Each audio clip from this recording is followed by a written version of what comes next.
Hi, everybody. Welcome back to Starfield Raw. This is episode number 37, and I am joined by my amazing fellow co-host, my fellow professional nerd, Rook. What's up, everybody? You really had to do that, didn't you? You were sitting on that. Yes, I actually was. So we have a bit of housekeeping to get into. It's time for some serious time. It's not bad news. Well, no, it depends on your point of view. I wish we had the weakest link, or not the weakest link. The Who Wants to Be a Millionaire? Right. I could add that in. So, as you can tell, Archon is not with us again. He is actually going to be bowing out of the show, at least for a while. He's got a lot going on in his home life, and we fully understand. He's going to continue with Raw and Nerdy. Mm-hmm. He's still a part of the trio, for sure. He said he is going to come back on and guest periodically. So, the good news is we do have an open spot for a host. So Yes. We might bring on people as temporary, or there's a couple people I wouldn't mind bringing on as a full-timer. There's a couple of them out there. Yeah. Reached out to both of them about that potential. So we'll see how that goes. It depends on their real life. They got some things going on. The downside to recording the show when we do is record it in the middle of the week. So that is typically, if you're a churchgoer, you got Sunday services and kids got practices and stuff. So we understand if you can't make it. But this show is continuing. That's the good news. Rook and I are going to hold down the fort. Mm-hmm. Now, we can't guarantee an hour-long show or even a 40-minute show, but we are going to do our best to bring you the best content we can each and every week. And the other good news is that a third show for Raw Podcasts is in the works. I'm so excited for this one. We're not going to tell you guys yet what it is. We're narrowing it down and getting the design plans taken care of. Mm-hmm. And once we have it set, we will let you all know what the new show is going to be, when it's going to air, and all that good stuff. So, yes, sir, Bob. Another show for me to edit. But we're going to do it in a way where I can edit during the week, so I don't have to just do it that night of recording, so it'll be a lot easier. That is the big things going on. Again, Starfield Raw is not going anywhere. Rook and I can't wait to celebrate episode 52. Our 1 year episode, which is going to happen a little bit later than 1 year because of the break we had to take during a holiday break. And then, so it'd be about 2 episodes later, about a month after we started the show. No, 2 weeks after we started the show. Yeah. But that's fine. And that's it. So Archon, he's on Raw Nerdy still. He'll be on the new show, and he'll pop in every now and then to say hi and join the show for here and there. We're going to miss you while you're not here, buddy. Oh, yeah. Yeah, really. But I understand what he needs to do. I get it completely. Yeah. We have busy lives and we're single. I know. And he has a family and a very busy job. So I get it. Mm-hmm. And I still absolutely love recording with the three of us on Sunday nights when we do Raw and Nerdy. So I look forward to that every week. And this new show I'm super excited about. So we'll get into that when we get more info to release to you all. Mm-hmm. And it's going to be a good one if we go by the ideas we threw around. Yeah, both of them would work. I know, right? I think the most recent idea would probably be the most entertaining, though. Especially for us, too. Oh, yeah. A lot of content to go through, a lot of upcoming content. It would be fun, a lot of fun.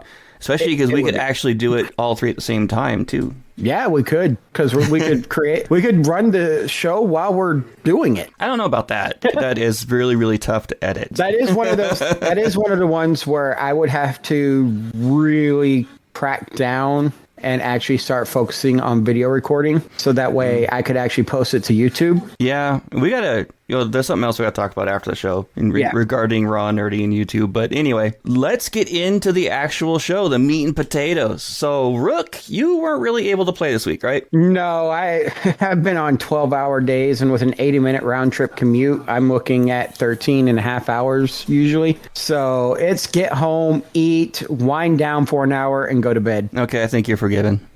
That's okay. I did get some playtime in. And some interesting little thoughts as I do my playtime. And as you guys know, I've been doing a new Game Plus, 5, I believe. Yeah, because I'm on the Starborn ship 5.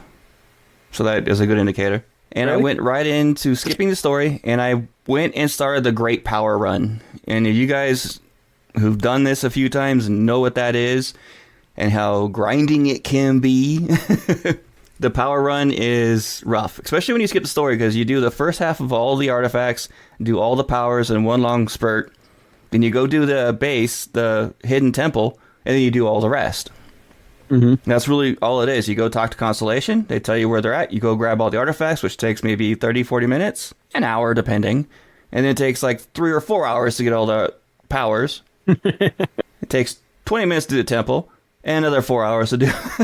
But I don't want to skip. I mean, you can go through a Unity one playthrough in about 45 minutes if you don't get the powers. Yeah, it's really fast. But I want to get the powers. Like, I was so excited on the first half of this power run. I got my Sent Star Stuff 6. Oh, nice. And I was trying that baby out, and it lasts forever. And that's awesome. I also have the yours and my favorite one. Personal Atmosphere? Yes, I have that at rank 6. And it lasts so long that my power completely refills before it even runs out.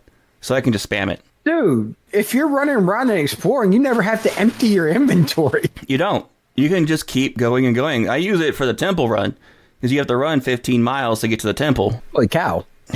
For some reason, my ship likes to land as far away as possible and still be within, well, not even visible range.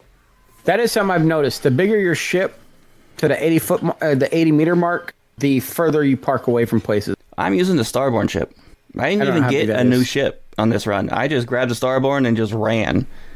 I still use the Starborn suit, and I have 3 weapons. Have you had the issue where you will get out of your ship and it will spawn you like further away from your ship's landing point in the base? No. I've actually had that happen. I'll land at a base, and when I get out, I'm running towards the base and my ship.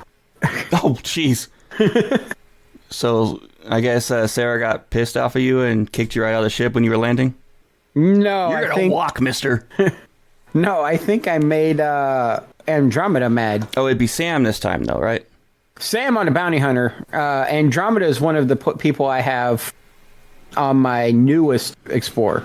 One thing that was getting on my nerves is that every time I was doing one of the power runs for the quest, when I would find the temple, or I get the power and it would update. No, sorry, let's reverse that a little bit. It's when I went to Vlad to get the location of the temple, and it updates to the new location, right? Mm-hmm. Every time I did it, it would switch to the other main quest automatically. So I had to go back in and switch back to the power run quest and then do that. It happened to me constantly. I actually advanced the story on accident because I went to that spot thinking I was going for a power. I think that's a setting you can change. Yeah, maybe. I have to look into that because I don't like it when it keeps on switching to the main story all the time. Yeah, mine was doing that, but there's a setting I believe that I changed that makes it where it doesn't automatically activate any quest. I have to manually activate it. That's what I was wondering. Okay, that's good. I'll have to look into that. One good thing that happened, though, is during this power run, I had an instance where it kept updating new temples after I finished each one of them. And did this 6 in a row. I didn't have to go back to Vlad. Oh, that's nice. That made me so freaking happy. And then I had to eventually go back to him, but then I got two more in a row. Huh. And it was several before I was done with it. Weird, you didn't have to go back to him to get those, though. Yeah, I wasn't complaining. No. With how grindy that is, that's actually a very beneficial bonus.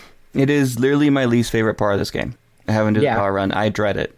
I want the power updates, but I don't want to have to. What makes it bad is the fact that you have to go back to Vlad each and every time, get the new update to where the power is. Then when you land, you have to run miles to get to the temple. Without those two little details, like if it auto gave it to you, that would be amazing. And when they introduce ground vehicles, it could actually make the power run fun. Getting on like a speeder bike, going through the terrain to get to the temple, that would be a freaking blast. Jumping, and all of a sudden you're jumping up over the temple. Okay. Yeah, because you're going on all these different planets with different terrain, with different gravity. That would be so much fun. Yeah, it's like have a bike, come off your ship and get on that bad boy and just book it. Well, if you look at a lot of the docking bays, or not docking bays, but the landing bays, when you go in there, there's a big enough space. They could just have it sitting right there. You just jump on it and haul butt outside of your ship. Yeah. Or have like a 4-wheel vehicle so you and your boo can go for a ride. a little nice little Star Trek side by side with a gun on it. Yeah. have her sitting in the back start shooting random things. One of the funny things that happened during this the 6 in a row thing is every time I went to a planet, I got into a space fight.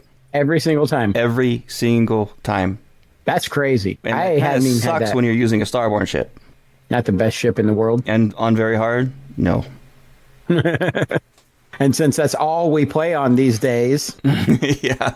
now watch, they're going to update. They're going to release the an update, and it's going to make very hard. Actually, very hard. They were going to downgrade it for a little bit and then jump into it. Mm-hmm. Yeah. And I had a lot of, I'd say about half of all the powers I went and got, I had bounty hunters meet me outside the planet. Bounty hunter. Yeah. Actual hunter. Starborn hunters, or no, just bounty hunters, because I have the whole bounty hunter perk. Oh yeah, you're wanted. Yeah, I'm wanted. So I just ignore them. I ignore the hail and I go straight down the planet and it's over with. I don't have to deal with them. Yeah, you can do it quickly. It gives a second before they actually go hostile towards you. Yep. So use that second to go hit the map, go and land. No problem. So yeah, that was a lot of it. Then I did the Lost Temple. And I only had 3 weapons, but I wound up having a very, very easy time with it. What weapons did you have? The 2 I primarily use is... I'm having a huge brain fart. My goodness. It's one of my favorite substitutes for a sniper rifle, Beowulf. Oh, yeah. I had a high-power Beowulf. That's an epic, which gives me the first shot, double damage on full health enemies. Mm-hmm. And then I have a drumbeat. I haven't used one of those yet. And it has fire and something like corrosive on it. I don't remember exactly, but it chews through their health pretty quick. Nice. Those 2 are the 2 I use. I have an energy weapon that I just don't use because it doesn't do as much damage as the other 2. Mine depends upon who I'm going up against. If I'm going up against the Ecliptic, I tend to use energy weapons because if I'm not mistaken, they're weaker against them. But if I'm going up against the Varun, I use projectile weapons. Yeah. Ballistic. Yeah. That makes sense. That's why I keep an energy weapon because it is useful. And it also, mine had extra damage to beasties. Oh, that's nice. Especially when you're going to a planet and trying to run in a hostile area to a temple. Yeah, which happens frequently if I can't outrun the herd that chased me recently. Jeez, there I were actually like have that 15 a lot. of them. 15? Yeah, that's chasing me. It's ridiculous. I pulled out that drum beat though, and that was it. And that laser weapon, yeah. So I explore. You know how many times Simeon. How many times he has actually triggered a massive horde to come after me because he stops and starts shooting everything with his sniper rifle. Yeah, I can see that. Oh man! At the end of the temple, I convinced the hunter to give the artifacts again. When are you going to actually fight him? I've done it a couple times, but persuading him is so much freaking fun. Especially when manipulation pops up and how his dialogue changed. I didn't think about that. Here you go. And poop. Here's what you should do. You should try manipulating him, choosing the hardest options. Yeah, I should. And I don't even save it.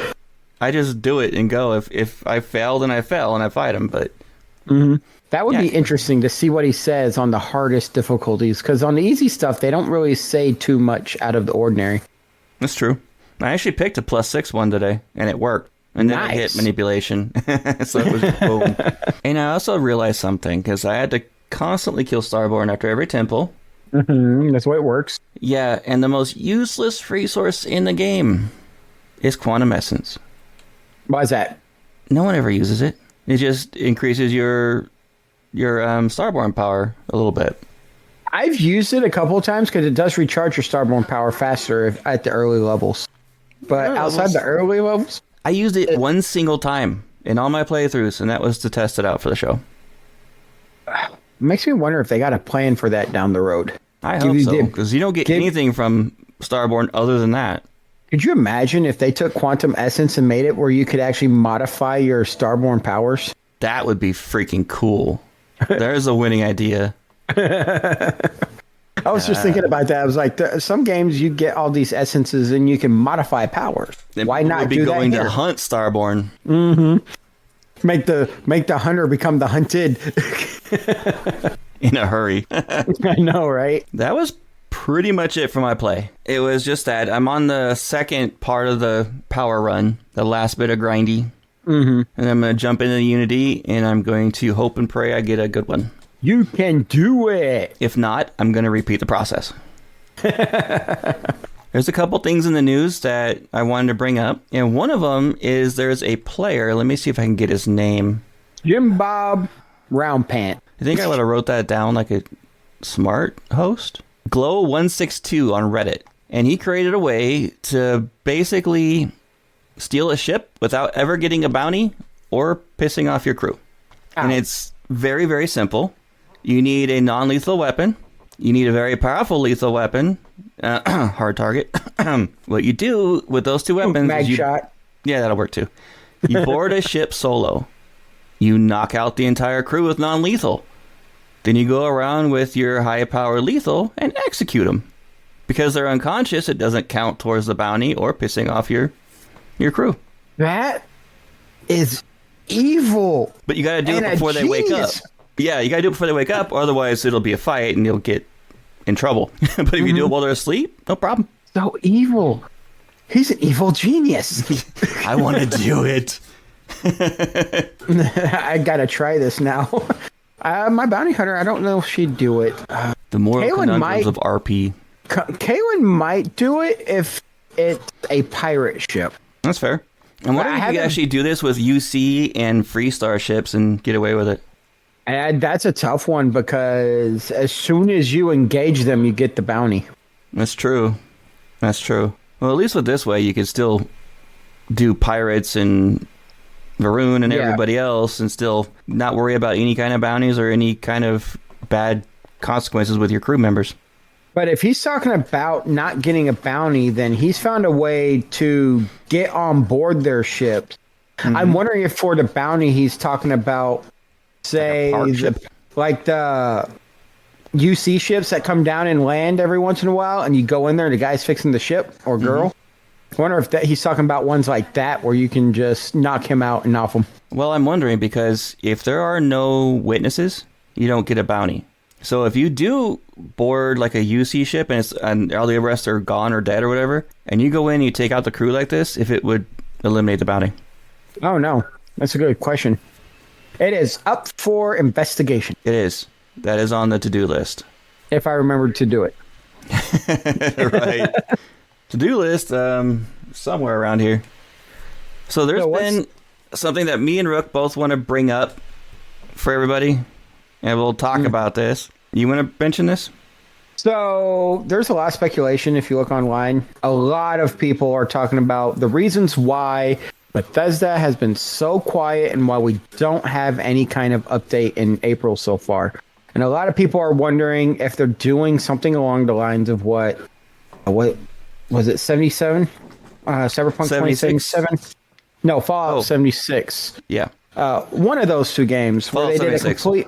So Fallout 76 did their overhaul, and so did Cyberpunk 2077. They fixed a lot of stuff. There's been a few games. Final Fantasy 14. Final Fantasy 14 is the most notable because they actually did a true overhaul of the game. And there's speculation people are doing... There's a lot of people out there speculating that they're doing more along... That was the game I was thinking of. Final Fantasy 14's overhaul style. And that's the reason why we haven't seen anything coming out in April for mods. Or not mods, updates.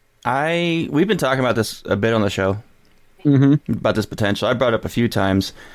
And I don't think it's going to be a complete overhaul because there's a lot about the game that works. Yeah. But I think one of the biggest complaints people have been having is the world feels empty. The universe, I mean.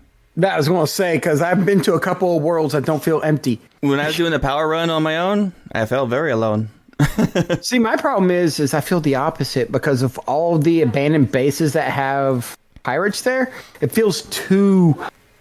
That's what I'm looking for. Well, too full. They need actual random spawned towns and villages. More civilian outpost style stuff. There's none of that stuff because everything you find on the planets is all hostile. You might find one or two civilian outposts here or there, but... Oh, yeah, like the drilling places, the mining places. Mining places. I've come across a few just random generated civilian outposts where I can just sell some stuff and keep going. Yeah, but they're not like towns and villages and stuff like that. People like homesteads. So I would expect something like that closer to the core systems, not far away from the core systems. But I would expect a lot more small towns, small communities, like you're saying. The further away you go, I wouldn't expect it. I expect to be more of the list-style settlements. Okay. I can see that. But I still think the game needs more cities. I'm telling you, they just need to revamp the game and do it in Unreal 5. All of a sudden, Bethesda just pulls the game and then comes back out 25 years later with Unreal 5. Oh, no, let's not do that. So, yeah, I think we're on the opinion that that's a possibility and could be true. It's the only thing I can think of as the reason why they haven't kept to the schedule they promised everybody. Yeah, we're still waiting for the creation kit. I'm surprised that hasn't come out yet. Yeah, it could be because they are doing an overhaul. This is where it gets into the details on it. If they are doing an overhaul, it means that they're changing the API. If they're changing the API, they need to revamp the creation kit, which in turn can delay things, which could also delay Shattered Space by a little bit, because they'll have to fix things in that as well. Well, if they delay Shattered Space, but they give me more content through updated Creation Club, and they also update the game itself with... Oh, I'd be all for that. No problem. Yeah, I can hold off on a little bit on the Shattered Space, especially at the Creation Club content, because there's a lot of stuff out there now I would love to see in the Creation Club. Oh, there's so much that can be done in the Creation Kit. It's gonna change the game. Mm-hmm. And often for the better, especially with these genius creators out there. Hey, it's going to change the game. I have not seen one Creation Club / Creation Kit from Bethesda where somebody hasn't gone in a complete game overhaul.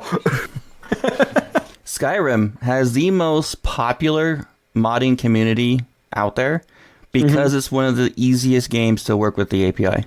One of the easiest games to mod. Makes sense. So we're kind of thinking it's going to be the same way with Starfield. If that's the case, I'll make one. I'm waiting for the Creation Kit to come out because I want to see Starfield turned into Star Wars. Oh boy. Or Fallout. Yeah, they're Fallout already having space. people are already working on mods for that. I know, especially right? the popularity of the Fallout show. Oh yeah, of course. But the Fallout show's just awesome. I haven't watched more of it, but it's awesome. Yeah, I'm still waiting to finish the last episode. I need to do that. I got so stuck on a YouTube show, NPC, D&D. Oh, so funny. Anyway. By the way, this is a great segue into the next segment. It is. So, talking about Fallout, we have come up with ideas for future expansions for Starfield. Yes. Not Shattered Space. This is like beyond Shattered Space. Yeah. So I have one listed on here. It's called War. War never changes. So the player goes through the Unity, and the major factions are all surprisingly united to defend against an unknown force. The settled systems are ravaged, and there is devastation from war with some unknown alien species. What about human. If it was Starborn? That would be interesting. Honestly, I could see them doing something like that. Bring actual, because, the Starborn have our own ships, their own suits. Why can't they have their own weapons and tech? Yeah. Why couldn't they come together and unify and change things the way they want to? But then I put the questions, can it be stopped? Will the Varun join in the defense of the settled system? That gives that one a good twist. Yeah, that would be a definite twist, even if, even Crimson Fleet. Yeah, the player has to go and get the two factions that we fight but never really interact with outside of the Crimson Fleet to get them to join in the defense of the settled systems. Now, I think that would be... This kind of idea could bring up some really, really good space battles, like large scale. And the game, from all the combats I've seen, would be awesome with large-scale space battles. I've talked about that before. I would love to see something like that, where they bring in this big old ships with, like the key and space stations. And, yeah, there's so many good things they could do with it. Yeah, they showed a lot of stuff that they could really do. They got the capital ships that you go into a fight with. Just imagine a bunch of those and a bunch of smaller ships. Now, not every system would be able to handle it, but just imagine you're flying into a system and you go to do a quick travel from one planet to the next, and you're pulled into a combat instead of going to the next system. Okay. That would be some interesting ways of doing it, too. Because right now, you just fast travel from one planet to the next with nothing really happening in between. But what if it did? Okay. So far, I'm giving this one a 7 out of 10 on the idea. Only because, what about like the planetary stuff? What would change? What would be added in that? Oh, you would see all types of signs of warfare. This would have to go along with new ways to travel. Make little fighters that you're flying around in, or tanks and stuff, and you're actually in combat. New styles of ship parts and ship styles, not just what we have now. You have your fighter and you have your cargo. Yeah. Actually, that would also be a great way to introduce having capital your own, ships, M-class ships. Yeah, having your own capital ships and space stations. Yeah. Something we brought up a lot. Okay, you moved up to a 9. It leaves a lot that you can do with that setup. And it's not just, you can still do some questing, but it's something completely different. Yeah. I think you're on a good idea right there, buddy. I purposely, I did not read your ideas. I want to just talk about them live on the show. I like it. That's actually surprisingly good for your last minute idea. That was, all right. So everybody knows I wrote all my notes like in the last 20 minutes before we started the show because I got home and had to hand jam them in. He did his first one. I was like, "Are you sure that's it, buddy?" He's all, "Yeah, that's all I can think of for now." And I said, as soon as I said, "Yeah, you'll probably come up with something as soon as we start talking on the show." Oh, I got an idea. 5 minutes before we recorded. Yep. All right. So which one of yours, sir? I'll start with my first one. I simply call this one. It's a very, very unique name, by the way. I call it Lost in Space. It's not a bad idea. So the idea behind this one is you jump through the Unity to get stranded in an uncharted system. So you don't have maps to find your way back. So the game turns into a full space survival style simulator with Starfield's story and elements tied into it. Think of it like the ultimate Starfield simulator. You're actually having to fly your craft, maybe even have to manually dock. You have to worry about fuel, landing, repairs, maybe even spacewalk to do your repairs. Oh, that would be cool. And it would bring a lot of actual purpose behind your outposts, where you could even have, let's say that there are some other lost people in here. And if you build your outpost, you can attract these people that got lost in the same system to build a settlement within your outpost. Oh, that would actually be really cool because it turns into a settlement builder on top of a survival game. Yep. The elements are there for that to happen already in the game. They just got to plug it in. Because this is playing on my favorite aspect of the game, I'm going to give you a 9 out of 10. I appreciate it, buddy. Because you're adding exploration plus survival and a wholly unknown region. Yep. And it could be just like a simple solar system where you have like 7 or 8 planets, but you can flesh out those planets completely. Yeah, you don't have to procedurally generate them. And the whole goal of this expansion would be to rebuild your ship to where you can actually find your way back or find a chart to get back home. Completing the expansion would be coming back to the known system, which then will open up a way for you to go back to that old system. Add in like 100 new systems that you can explore trying to find this map to get back. That wouldn't be too bad. All right, so we're 2 for 2. What do you got? Well, my second one plays heavily on yours. Okay. But the difference is you're not lost in space. I'm calling it Final Frontier. Instead of being lost in space, you come in and you go to Constellation after going through the Unity, and you get an option. The Unity either wants to hire you to explore unknown system, an Unity unknown sector of space. Or UC? Go back through the Unity. Oh, okay. Okay, I get you. And then Constellation hires you to either explore an unknown sector that is nowhere near a part of this, is not a part of the settled systems, or continue with the main game and help them out there. So I like the idea of yours, and this one ties into it because you would be exploring all these systems. You could save up the money from these explorations, build yourself a better ship. Your skills would be very important. I would make the skills. I'd modify the skills a little bit to where it actually helps you locate unknown systems so you can jump to them at a range. And then you would just travel to them with fuel. I'd bring fuel resources back for this. So that way you'd actually have to watch how much fuel you spend, land on the planet. A constant thing that we've talked about is having that system in the game.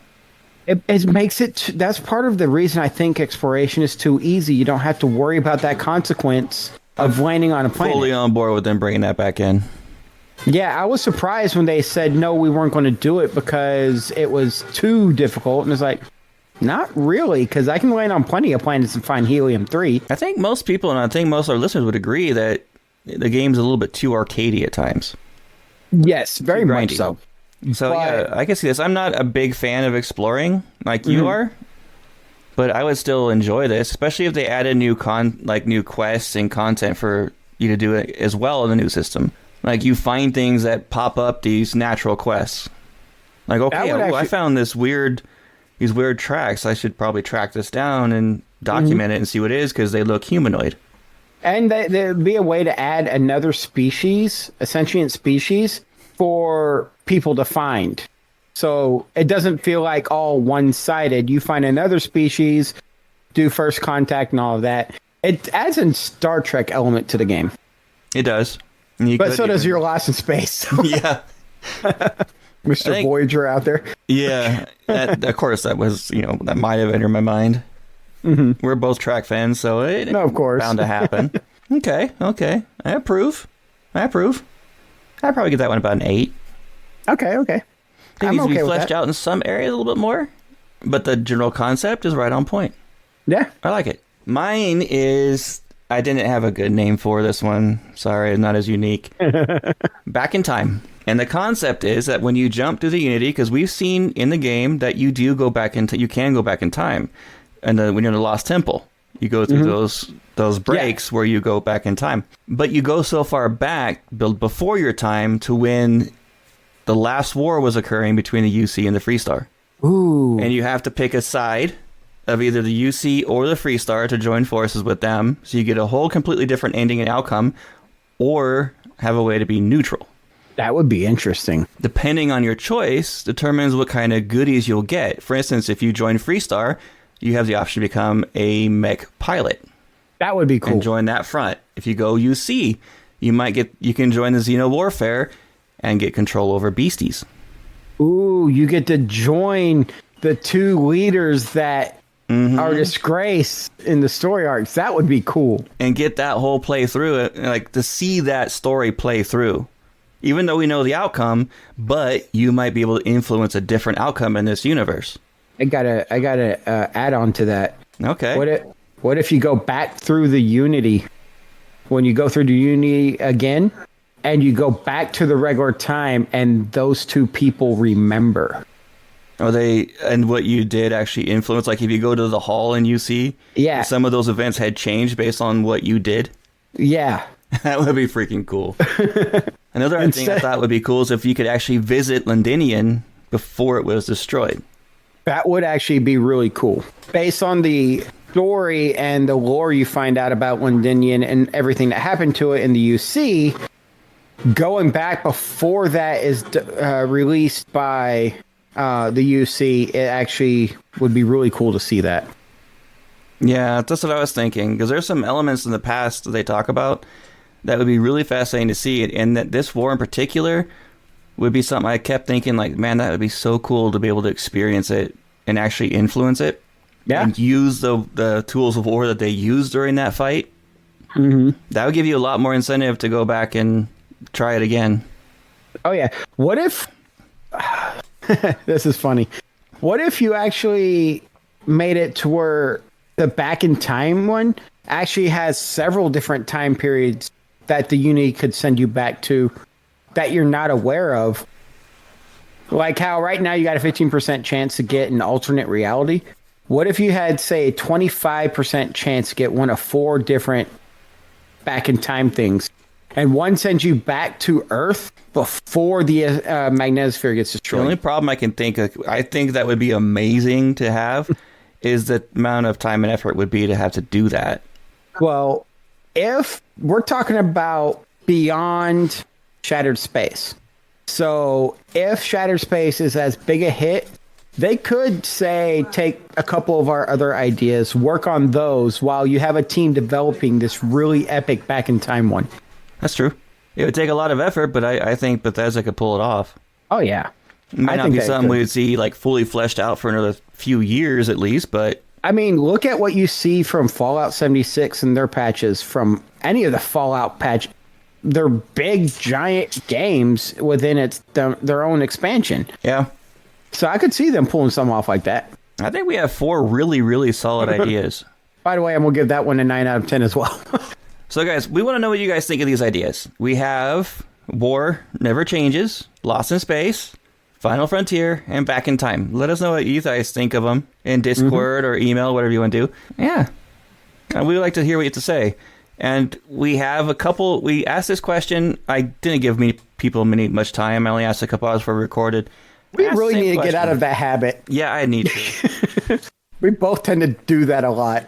I asked the question in chat. Well, I put it in the wrong spot, for one. I put it in pictures like an idiot. Oops. But 2 people got back, and they had actually really good ideas. Mossy actually came in with his idea right as we were recording, and it's very similar to mine and Rook's 2 of our ideas. Yeah. So, but Illness, he didn't really give a full fleshed out one, but he gave his 2 cents on it. And you remember him, he's the guy that guest hosted on our last episode. And he said, skins. He wants skins, faction-based, for weapons, suits, and ships. And that and the ability to customize skins as well. We've talked a lot about that, too. And I'm with that.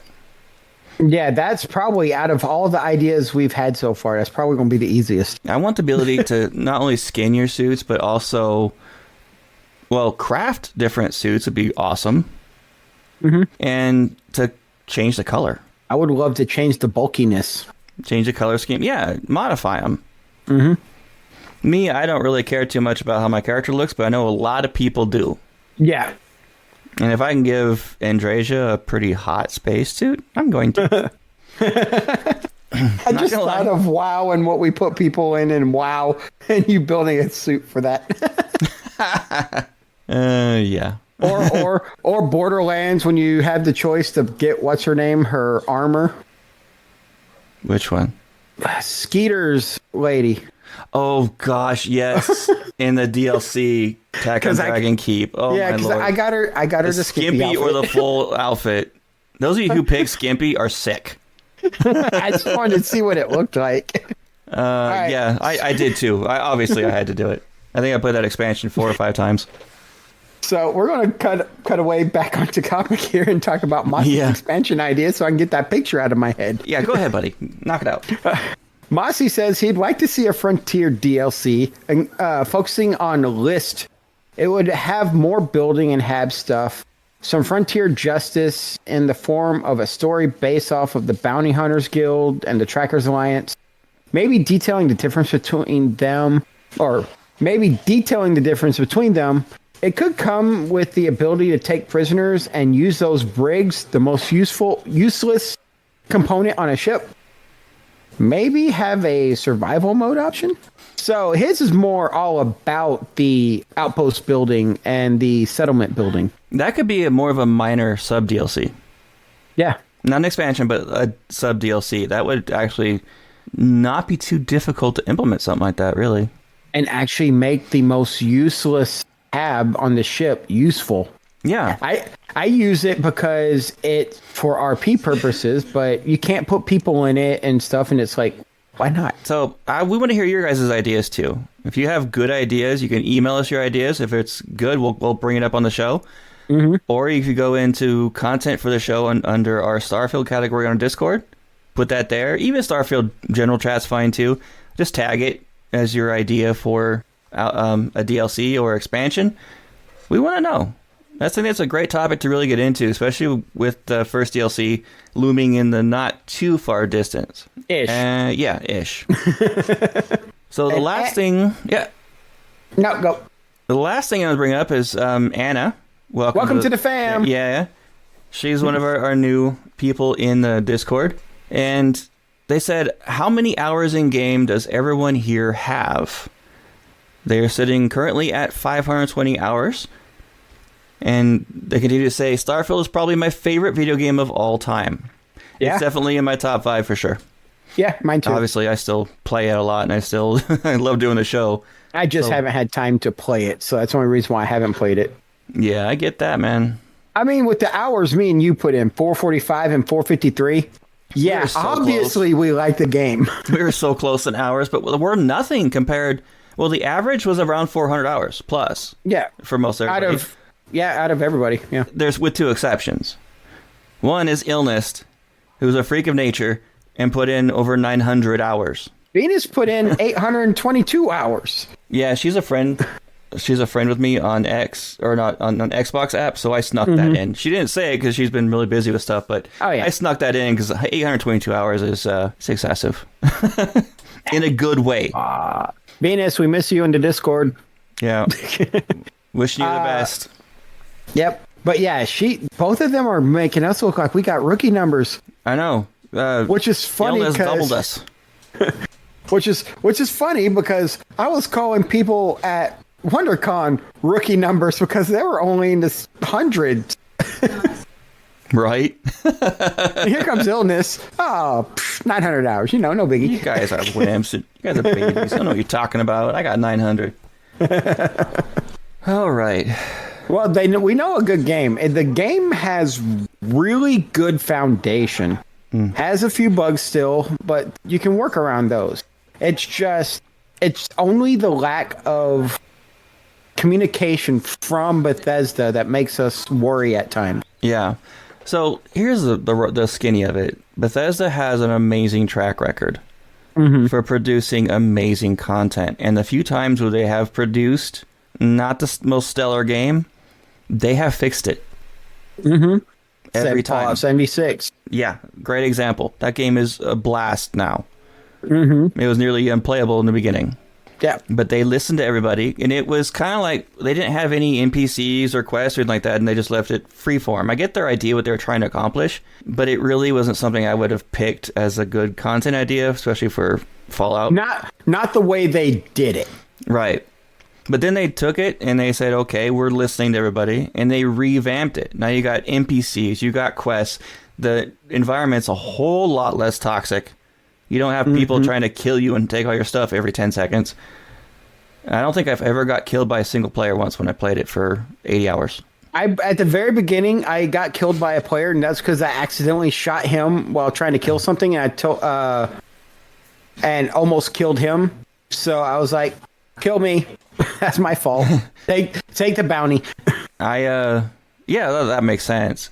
Yeah. Everything I saw in the game, everyone was working together. If I needed help, people came and helped. So they completely flipped it around and made it an amazing game. And I think they're going to do the same thing with Starfield. I'm not saying it's a bad game by any stretch of the word. I love this game, clearly. But it could always be better. And I think Bethesda's the ones that can do that. I'm trying to remember, because I remember when I played Fallout 76 from launch. I actually pre-ordered.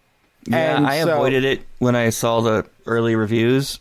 Yeah, I don't listen to early reviews for that reason, because I've played some games that I thought were amazing and the early reviews were horrible, because I have different tastes in games than some of the reviewers. Right. But I'm sitting here and I'm looking at it and I'm like, yes, Fallout 76 they were talking, but not nearly as much as you heard them on Fallout 4, Fallout 3, no, those are the 3.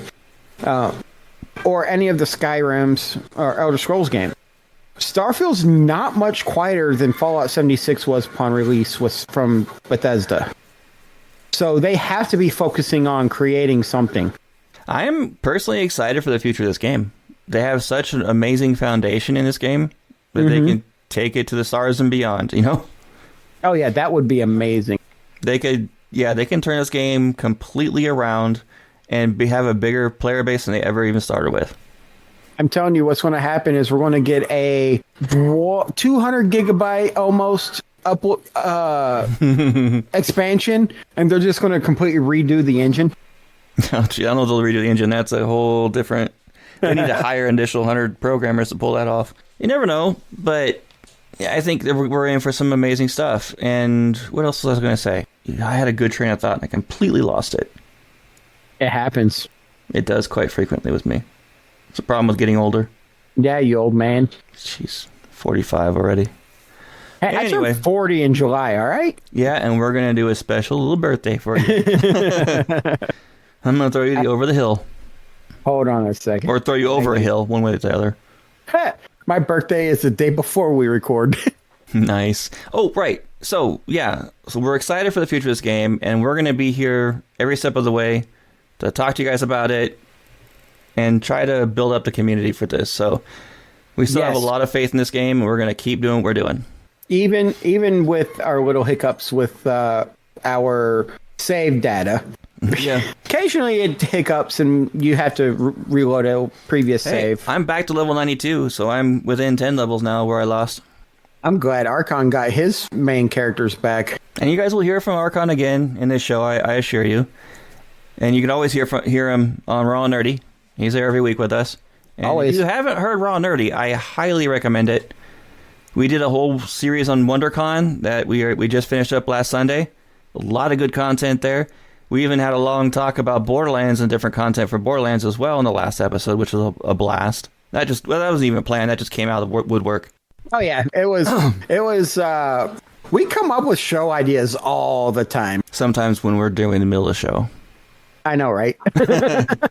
That's one thing I love about that show is we kind of fly off the cuff with it. Well, it's really easy to. Yeah. And because it's a general nerdy podcast, we can easily just round it to any topic. And we're going to be bringing people back on the show to talk with us as guest hosts as well. As a reminder, everybody, we might be bringing on a third host again, and it could be one of you guys. Just saying. If you want to come in and guest on the show, let us know. And we'll talk to you and see if it's a good idea and put you on the air. Yes, very much so. We like talking with our viewers, listeners, and some of y'all have some really cool stories about your games and stuff, and we love reading or listening to them or talking to y'all about them. Yeah. So that's going to wrap up tonight's show. This has been episode 37 with your hosts, Rook and Widget. No. All right. So if you guys want to, thank you so much. If you guys want to email the show for business, requests, things like that, starfieldraw@gmail.com. We always recommend you come on our Discord, discord.gg/raw podcasts. We have that link on most of our social media, I believe. Yeah, it's pinned on Facebook for sure. I got to post it in our Instagram, so I'll probably do that later tonight. I'm pretty sure it's in our X as well. I'll double check that. So discord.gg/raw podcasts. You don't have to go on voice chat. We have lots and lots of text chat groups in there, so knock yourself out. Show your pictures, your screenshots. PG and R only. Nothing beyond R. PG and R. We don't want PG-13. No, that's too middle ground. G is way too wimpy, and X is going way overboard. We're right there on the really violent or the teens can watch it. Our Facebook is Raw Podcast because our overall podcasting group is Raw Podcast. So there you go. Our Instagram, like I mentioned, we have one, is Raw Podcast 1. It is currently called Raw and Nerdy because that is generally all the nerdy stuff we put on there. But we also will share our Starfield stuff and all that good jazz. Yeah, we have a dedicated X for Starfield, and that's at Starfield Raw, as well as our overall podcasting one is at Podcast Raw. They wouldn't let us use Raw Podcast. Somebody else took it before us. Yeah, those bums. You can follow us individually as well. I am at the Widget, THEWIGIT on X, and I don't look not Facebook. Don't even try finding me on Facebook. I never touch that stuff. But on Instagram, I'm Author Widget. all the gaming platforms like Xbox, Steam, and all that at the widget. For me, all my gaming platforms outside of Steam and X are Tomcat213. Steam and X, you'll find me at Rook213. Thank you so much for listening, everybody. It's been a blast as always, and you will hear from Rook and I again next week. Have a good night, everybody. Just had to. I had to.